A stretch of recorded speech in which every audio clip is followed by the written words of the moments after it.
déjà, félicitations. Est-ce que vous auriez un petit mot à dire à La Valette ce soir? Peut-être.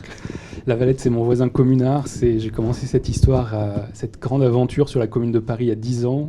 Il avait vécu dans mon immeuble un siècle et demi plus tôt.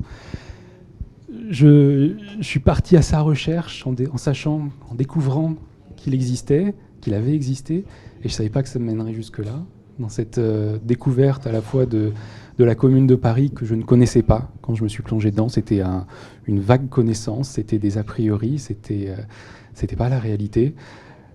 Et puis dans la découverte d'une aventure collective aussi avec ce film. Finalement,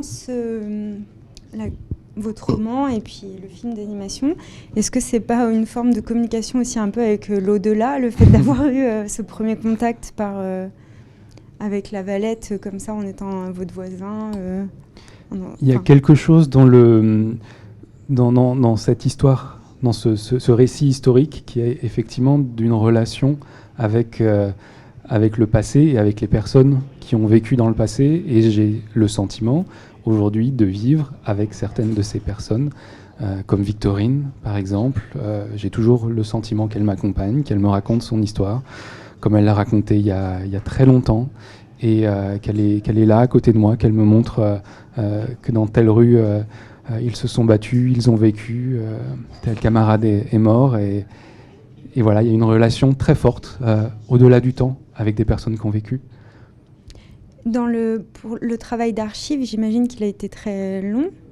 C'était la plus grosse difficulté dans la réalisation de votre ouvrage ou votre œuvre, ou il y en avait d'autres peut-être? L'enquête historique dans les archives, c'était pas une difficulté, c'était passionnant. Moi, j'ai pris un plaisir immense à fouiller dans les archives comme un enquêteur. J'adore les enquêtes policières, et là, j'étais vraiment l'enquêteur qui cherche l'histoire, non pas d'un meurtrier comme dans une série policière, mais d'un héros, mon voisin communard, et d'une histoire que je ne connaissais pas, qui se dévoile à travers toutes ces pièces. Donc c'était vraiment des années de recherche, mais des années absolument passionnantes. La collaboration avec les nombreux acteurs et actrices qui ont prêté leur voix, comment ça s'est passé? Comment vous avez présenté le projet?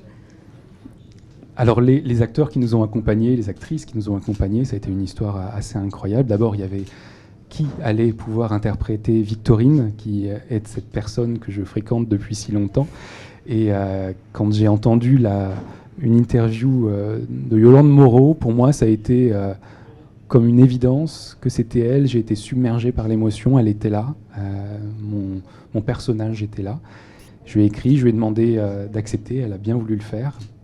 Et Simon Abkarian, qui a donné cette voix, cette force pour raconter ce récit qui est une tragédie, a accepté aussi de le faire, et ça a un sens qu'il le fasse. Et puis tous ces comédiens, ces grands comédiens et ces grandes comédiennes qui ont accepté de le faire gratuitement, en hommage aux communards, ça a été une aventure incroyable. Et ça a été un moment assez magique, la cerise sur le gâteau à la toute fin de la réalisation du film. L'enregistrement a duré une petite semaine, et on s'est retrouvés avec tous ces comédiens, et puis moi, modestement, à les emmener là où j'avais envie. Et comment vous accueillez du coup ce laurier? Alors franchement, si j'avais imaginé, quand j'ai commencé cette histoire, que je recevrais ce prix,